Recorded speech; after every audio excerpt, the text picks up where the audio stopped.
Bonjour et bienvenue une nouvelle fois sur l'espace dédié au site mécaniqueuniverselle.net, le site qui essaie de démontrer que nous évoluons, l'humanité dans son ensemble évolue progressivement vers son ultime perfection. La paix universelle, enfin tout ce qu'on peut imaginer d'une humanité qui aurait atteint son ultime perfection. C'est assez facile pour la plupart d'entre nous de penser cet état de perfection. Eh bien, c'est ce qui se réalisera. La paix universelle, la fraternité, un monde où l'homme n'est plus un danger ni pour lui-même, ni pour la planète, ni pour les autres espèces.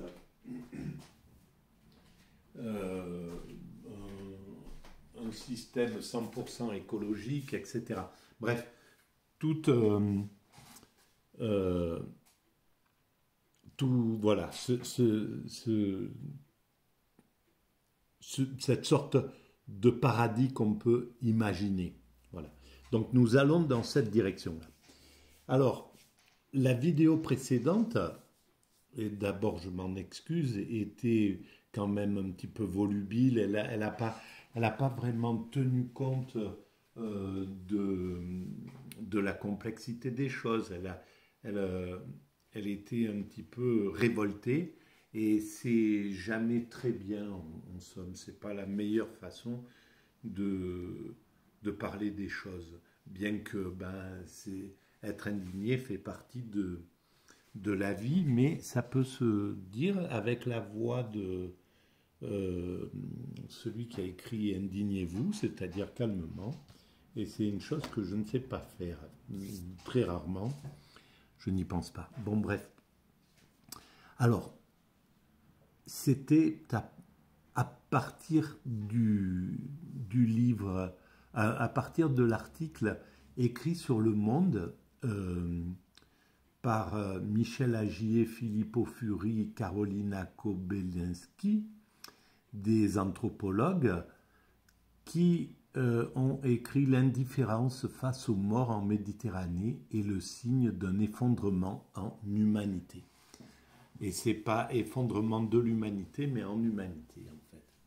Ben voilà, ça c'est typique de ma lecture autistique et avec toutes les autres pathologies entre guillemets qu'on pourrait dire. Et qui fait que je lis très mal les choses. Bon, bref. Alors, pour moi, cette indifférence a été marquée, disons que cette déshumanisation s'est accentuée au moins, ou est vraiment apparue au grand jour, ou a pris une expansion à partir des années néolibérales, c'est-à-dire à partir des années 80, 90. Quand le mur de Berlin est tombé, quand le communisme est tombé, le libéralisme, qui était le communisme, le capitalisme, qui était son pendant, en fait, il y avait ces deux forces qui équilibraient le monde finalement. Il y avait d'un côté l'URSS, la Chine, etc. Et puis de l'autre, l'Occident et les États-Unis. Et le capitalisme devait bien se tenir s'il ne voulait pas envoyer des voix du côté communiste. Et le communisme devait se tenir le mieux possible s'il ne voulait pas pousser trop rapidement ou avec trop d'intensité ses citoyens à espérer la liberté du libéralisme et les valeurs du libéralisme. Et en fait, cet équilibre, cette forme de façon de vivre, on peut les voir dans ce qu'on a appelé les 30 glorieuses, ont fait que le capitalisme a été social au maximum et le communisme a offert le plus de liberté qu'il pouvait offrir. Voilà. Donc le communisme a dû évoluer vers le capitalisme, vers les valeurs du capitalisme, c'est-à-dire la liberté de parole, la liberté d'entreprendre, des choses comme ça. Et pareil, de l'autre côté, le capitalisme a dû évoluer vers les valeurs du communisme, c'est-à-dire la fraternité, l'égalité, plus d'égalité, plus de social, plus de progrès sociaux, etc. Quand le communisme est tombé, après les coups de butoir pendant des décennies, le capitalisme était en guerre avec le communisme et réciproquement. Hein. Chacun essayait de faire tomber l'autre parce que c'est le principe, ce principe-là, c'est un principe qu'on a hérité de nos origines primates. C'est-à-dire que chez les primates, il y a un système dominant et puis des prétendants qui essayent de le renverser jusqu'au moment où un prétendant parvient à renverser le dominant, prend la gouvernance et puis c'est lui qui thésaurise tous les privilèges. Et pendant toute la période avant d'arriver à cet état-là, eh bien les prétendants harcèlent les dominants pour essayer de prendre la place. Et ça, c'est le système primate, le système de nos origines. Sauf que nous avons évolué jusqu'à la démocratie. La démocratie, c'est l'inverse. Ça inverse c'est pour ça que j'en fais une œuvre d'art. Je dis que c'est une œuvre d'art. Parce que la démocratie, elle, à partir de la base, elle fait émerger les dominants, comme chez les primates naturels, comme chez les chimpanzés, nos cousins. Donc le meilleur, le plus fort, le plus intelligent, le plus rusé, etc. monte, arrive à prendre le pouvoir, mais chez les primates, chez les chimpanzés, pour thésauriser les privilèges, pour s'accaparer toutes les femelles, etc., pour décider de ce qu'il faut faire au sein du groupe, de ce que le groupe doit faire, etc. Globalement, c'est ça. Alors que en démocratie, et ça c'est valable en aristocratie, en autocratie, en dictature, c'est le principe primate, c'est le principe de nos origines primates. Quand nous avons imaginé la démocratie, ça inverse complètement ce processus, tout en gardant l'énergie, parce que les meilleurs d'entre nous, les plus capables c'est pas les meilleurs, mais les plus capables de gouverner se hissent jusqu'à la gouvernance suprême pour devenir les leaders, les chefs, voilà, le gouvernement, le chef d'État, etc., etc. Normalement, c'est les meilleurs, si ça se passe dans la meilleure façon, l'ascenseur social fonctionne, c'est-à-dire que les meilleurs de l'ensemble humain arrivent en haut, et non pas les meilleurs de l'élite, parce que si c'est les meilleurs de l'élite, nous avons régressé au niveau de l'aristocratie, et donc au niveau de l'animalité. Normalement, à partir du meilleur, et donc pour que l'ascenseur social fonctionne bien, il faut qu'il n'y ait pas de népotisme, que ça ne soit pas du copinage qui fasse monter les gens, que ça ne soit pas une reproduction des élites, c'est-à-dire que les riches peuvent donner les meilleures écoles à leurs enfants et le peuple doit se contenter d'une mauvaise instruction. Il ne peut pas se hisser en tête de gondole. Et c'est là où, quand on entend les médias qui disent, j'ai écouté ça l'autre fois, une constatation, c'est que on reprochait à Gabriel Attal d'avoir été à l'école dans une école prestigieuse à Paris. Et c'est devenu le ministre de la Culture, le ministre de l'Éducation. On lui reproche ça. Et donc il disait, effectivement, on reproche ça parce que l'école s'est tellement dégradée, etc., que l'école publique s'est tellement dégradée que beaucoup de gens maintenant, et c'est surtout, oui, effectivement, les élites, mais beaucoup de gens préfèrent mettre leurs enfants dans le privé. Et là, c'est un scandale, mais monumental, c'est une perversion de langage, parce qu'il n'y a pas de réflexion sur pourquoi l'école s'est dégradée depuis que le libéralisme est devenu tout puissant, depuis qu'il a flingué le communisme, depuis qu'il fait ce qu'il veut. Pour quelles raisons l'école publique s'est dégradée et l'école privée s'est super bien préservée, et les élites ont la capacité d'envoyer leurs enfants dans ces écoles-là, et le peuple reste dans des écoles qui ne leur permettent plus de se hisser en tête et de participer, de mélanger les élites, de mélanger ceux qui arrivent à être au sein des gouvernements, des dirigeants, de ceux qui ont le pouvoir, et donc font une sorte de caste. On refait une sorte de caste. Et bien là, ça sera important de comprendre pourquoi l'oligarchie a conduit à ce que l'école privée se dégrade à ce point-là. Est-ce que c'est une volonté de l'oligarchie de réduire, de casser le système éducatif public?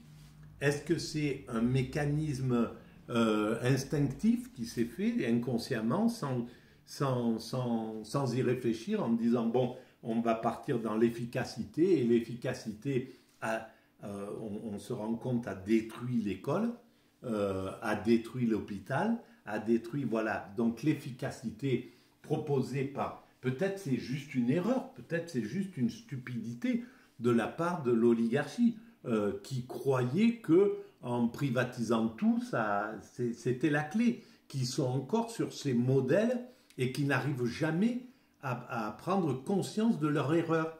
Ils continuent à créer ce genre de choses et ils ne se rendent pas compte que c'est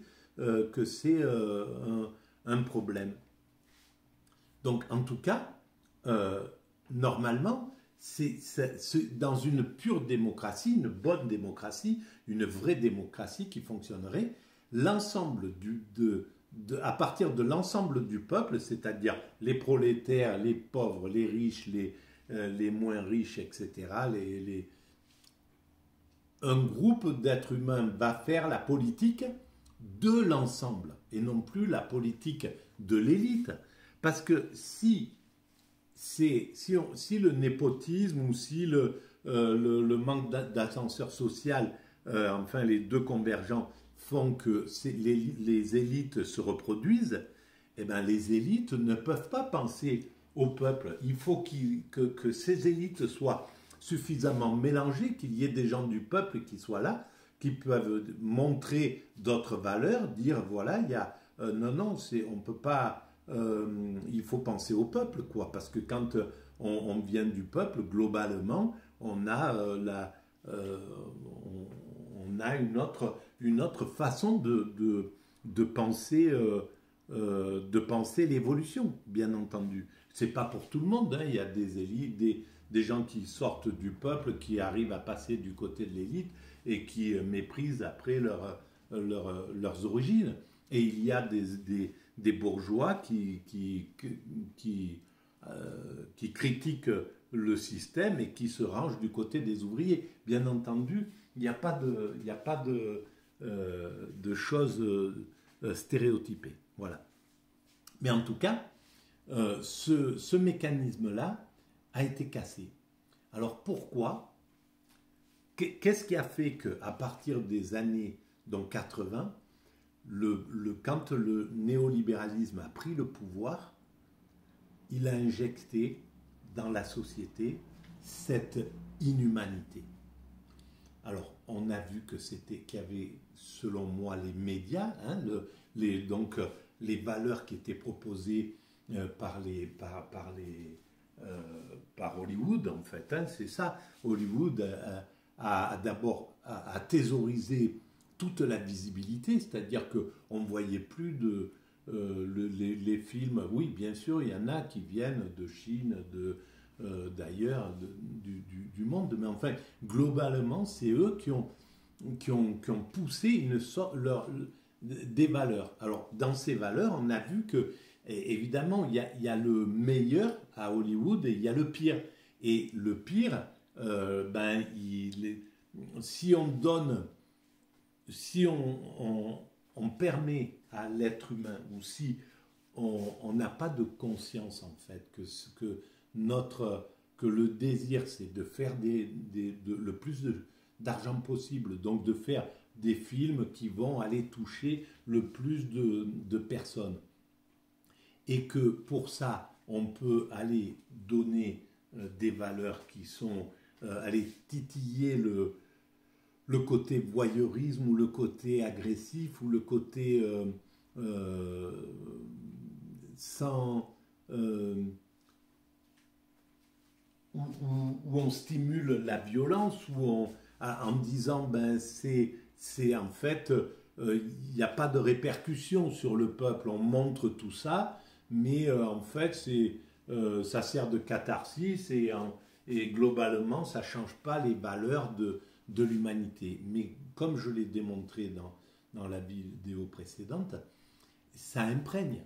Si on voit entre le cinéma des années 30 ou des années où il y avait des meurtres évidemment, il y avait des choses, la vie était montrée sous un angle comme ça, mais le mort était là, il existait, il avait une vie, quoi.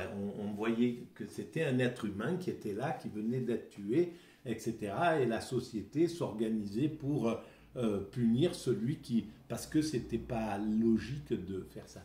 Et maintenant, là, dans ces films, quand on voit un Schwarzenegger qui, paru dans la guerre ou contre des gangs ou contre des voyous, ou peu importe, contre un système, sort avec une mitraillette et sulfate une série d'êtres humains, il fait tomber 50 êtres humains comme ça, et qu'il n'y a pas de réflexion sur ça. C'est-à-dire que ces êtres humains-là n'ont pas de valeur en réalité. Et parce qu'en plus, le héros peut se permettre de tuer comme ça sans passer par... sans être jugé, voilà, c'est un crime. En fait, c'est une façon de faire accepter au peuple que le côté du plus fort, le côté de l'État, le côté du dominant, eh ben, il peut aller fracasser des centaines de personnes comme ça sans être inquiété. Et après, on se retrouve avec Madeleine Albright qui dit il y a 500 000 personnes qui ont été tuées pendant la guerre d'Irak et qui dit c'est des dégâts, il faut accepter les dégâts tels qu'ils sont. Voilà. Et donc on arrive à ce type d'état d'esprit où l'être humain n'a plus de valeur. Et ça, à mon sens, c'est l'Occident qui a donné, qui a injecté ce type de pensée inconsciemment, hein, c'est pas volontaire, mais c'est le business en somme, le fait que c'est le business qui devient tout puissant, qui devient le roi et qui ramène ce truc-là. Et on voit tous les symboles de ramener à un système aristocratique. Et pour l'aristocratie, c'était ça. Dans l'aristocratie, le peuple, il s'en foutait, quoi. Hein, il était là, bien sûr, mais il n'y avait pas vraiment de pitié, quoi. C'est pas, c'est de la gnognotte. Et c'est valable pour les dictatures aussi, les dictatures communistes comme les dictatures de droite. L'individu n'a pas de sens. Voilà, je vais arrêter là pour cette vidéo et je vais continuer dans cette réflexion parce que je veux en voir tous les aspects, essayer d'en éclairer tous les aspects de ce pourquoi on est parti, d'où vient cet effondrement en humanité de la société et toutes les conséquences que ça entraîne et pourquoi nous allons vers le chaos et vers l'extrême droitisation du monde, justement à cause de cette oligarchie qui n'a pas de réflexion, qui est dans l'instinct, qui suit ses instincts. Son instinct, c'est de démolir le maximum de tout ce qu'il peut d'acquis sociaux, de fraternité, de trucs, tout du spirituel, tout ce qui ne sert pas à son business, c'est écarté ou c'est négligé, etc.